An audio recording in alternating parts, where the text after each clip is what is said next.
Good morning, parents. This is going to be using video or teletherapy with DocSchleg. So I wanted to give all parents, all clients, kind of a primer on, on how to use video with me, how do you engage me individually or in groups by video, and essentially to do remote services. And I thought I'd do it in this form, even though I've told many of you this information. I do it in this form to increase efficiency, and also so that you could go back and watch it again, or watch a video again, and look for more information. Perhaps this will answer some questions, and also perhaps this might help reduce some anxiety or worry around using video for services. So first I want to talk about the technology. And then I'm going to talk about the process and specifically confidentiality, and then some other technicalities that can help make video better. So regarding the technology, I use a company, or I use a product called VC. And VC is a very stable video conferencing service. I've been using this for several years.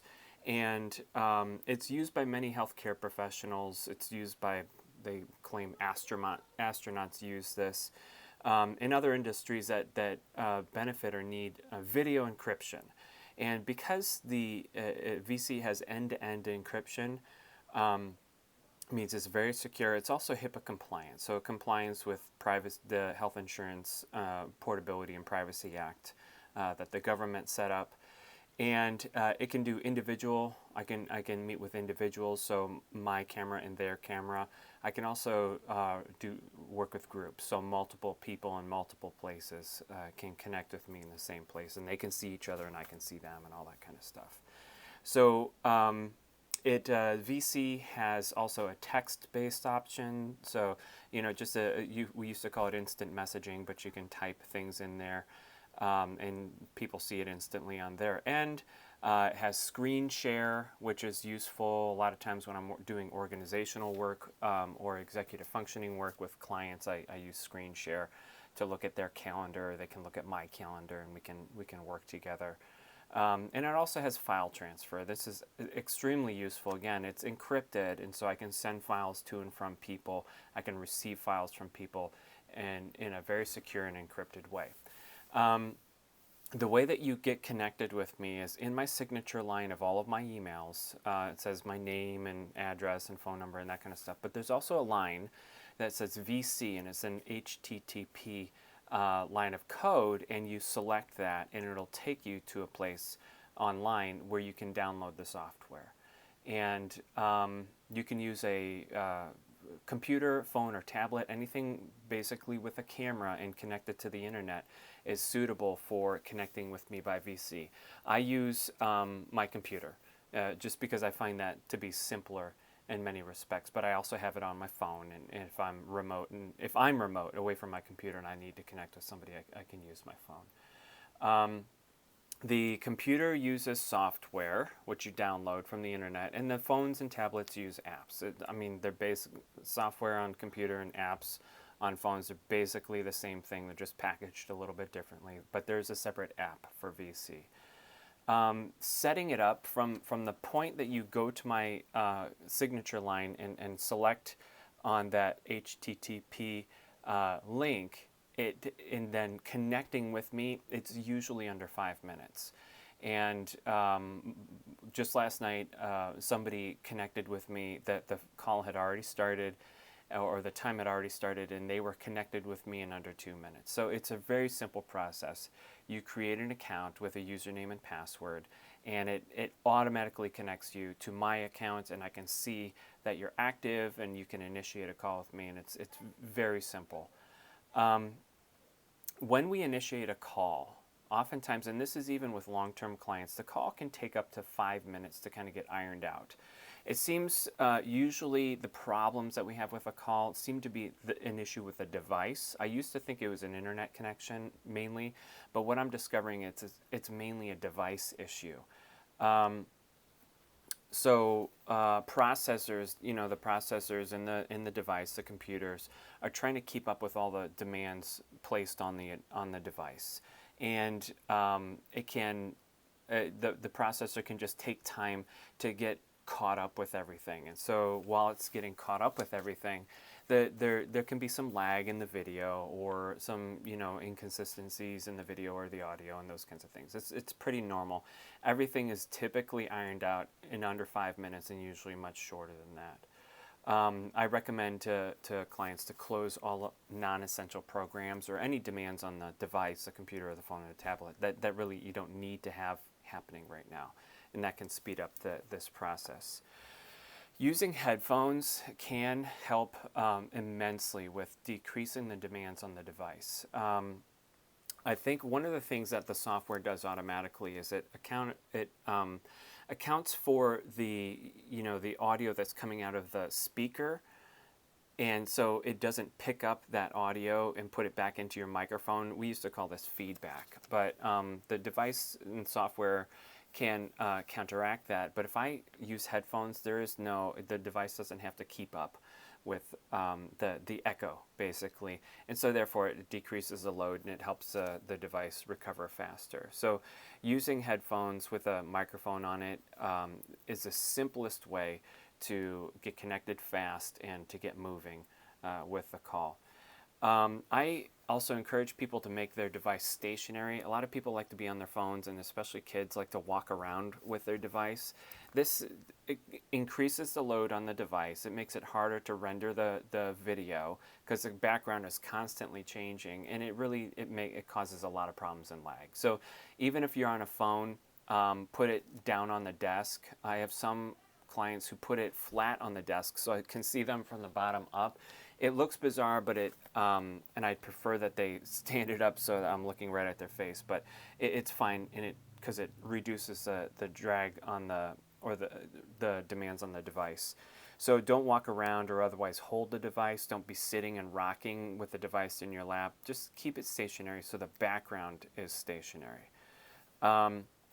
Internet connection is less often an issue with the quality of calls. I thought it would be a greater issue, but it's not.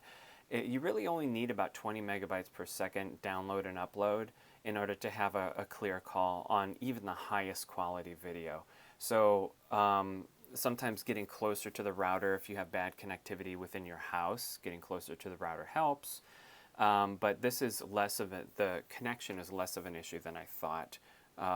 Because the video is kind of a stationary demand on the internet, and we continue to increase our internet speeds and bandwidth and that kind of stuff. So I don't expect this to be a huge issue. I expect it to be even less of an issue in the future.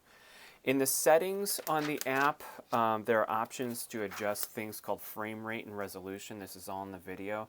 Sometimes turning these down can really help get over the temporary slowdowns with internet connections. Usually I adjust those on my end, and I don't ask the client to do that, and that is sufficient to kind of get through and make this work. So, what I would encourage all users to do is open up the VC software when we're not on a call and poke around, see what's in there. It's actually, there's not that much to do. They've made this software very easy to use. I think that there are options that they could have added to it that they don't, because they want it to be very usable and functional and doesn't need a ton of bells and whistles. So poke around. Look in settings, especially. Check out the command line. You can look and there's a share screen option. You can poke around in there. But often I will direct a client during the session to try adjusting certain settings to help increase the quality of the call if their internet or my internet connection is bad. But this is those can help, but they're not necessary. So procedurally, so the Ohio Board of Psychology and the California Board of Psychology and boards of psychology and the American Psychological Association and all these people who are here to protect psychologists and the clients set up some rules for teletherapy. Teletherapy is, unfortunately for my industry, it's still the Wild West. And I don't know why they can't figure this out. I don't know why my industry cannot come up with a clear set of rules and expectations. I I think that they lack the will to do it, and but there are some recommendations that they have out there for best practices. And so these are what I'm going to tell you, the client, about. If you're a provider and watching this video to learn how to provide services, go to your licensing board and ask them for information. Do not get your information from me, because this information is not for other providers, it's for my clients. Okay? So the main thing that I am concerned about, or one of the main things I'm concerned about, is privacy. I have to do everything I can, and I'm obligated, and I want to do everything I can to continue to maintain confidentiality even when we're meeting remotely. That means I choose VC, an encrypted program, to keep the information safe while it's being transmitted over the internet. I use headphones so that when my clients or groups are talking to me, nobody else can hear them, because only I can hear them. I encourage my clients to use headphones for the same reason, so that when I'm talking to them, they're the only ones that hear me, and not other people. I make sure that I'm in a room by myself. I have two offices. My home office, which I'm in right now, which has a door that I close and I lock, and it's away from the rest of the house, and then my office in my office building. And so I am by myself. Nobody's in here roaming around, listening or seeing the video or anything like that. So I encourage my clients to do the same. Have a room that they go into that they are really the only ones that have access to. And you'll find on there, when you're poking around, that there's an option to record video, and we can record a session. I do not do this, and I would never do this. I'm not allowed to do this without the client's consent.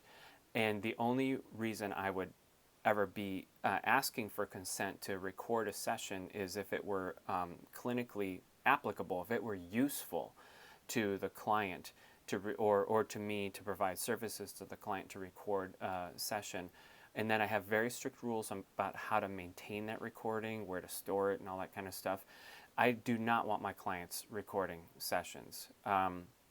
Because again, I think that, it's your information and you can do with it what you want, but it's also my image, and there's a lot that goes into maintaining this information that I just don't want to deal with most of my clients. If that ever becomes an issue, we'll cross that bridge when we come to it. But for privacy's sake, I insist that my clients do not record sessions, even though they are physically able to do that. I have to be able to ensure that the person I'm talking to is the person that I intend to be talking to. Simplest way to do this is for them to, with a new client especially, for them to produce an ID card. And they hold it, right up to the screen, and I compare their photo to the one on the ID card. And that's a very simple, basic, effective way to help verify identity to the best of my ability. But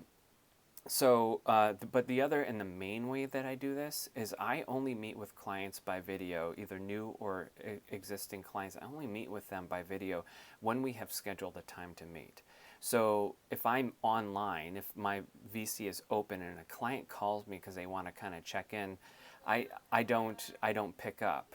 And all my clients know to communicate with me over the phone or text or email or those kinds of things. But this helps with the identity piece to make sure that I'm talking to who I intend to talk to, and I encourage my clients to do the same. So regarding safety and security,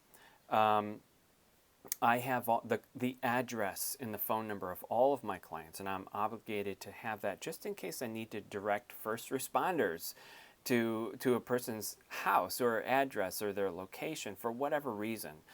God forbid somebody should get sick or have an accident or something like that. I don't know what could happen when they're meeting with me in their room, but or if I'm worried about a client's safety, I can then direct first responders in your county or in your city to your address and to make sure that you're safe. But a more practical thing that clients are required, I'm required to make sure that clients have, are some alternative way for me to communicate or contact them. So this means even when we're on a video call, I request that all my clients have a cell phone next to them or where they can get to it if I'm working with a child who doesn't yet have a cell phone or whatever, I'll ask the parent to make sure that their cell phone is there. So because if there's disruption in a call, then clients need to have another way to communicate with me or contact me. I have been in a case where a call got disrupted, and that moment while I'm trying to connect with them by cell phone or trying to resolve the call, the video call, it can be anxiety producing. And thankfully, all of those have been resolved quickly, but I don't want people to feel that feeling any longer than they have to. And so that's why I make sure that they have some alternative means of communication if the call is disrupted. But the other thing that I want to say is with the video service that I use and the internet connection that I have, disruptions seem to become less and less frequent. So, but it's good, it's the better safe than sorry thing. So that's kind of the basics. I am going to encourage parents or clients to kind of rewind and go back and watch this video again, ask questions about this. I suspect that as I'm running more groups, and groups are the new thing for me these days. I've been doing individual therapy and family therapy over video for years now. So, but groups are kind of new as I get more information about what clients need, and specifically as it relates to using video for remote services. I'll go ahead and pass that on and perhaps make other videos. Thank you for watching. Again, communicate with me. Please ask if you have any questions, and I'll be happy to respond to those questions. Bye.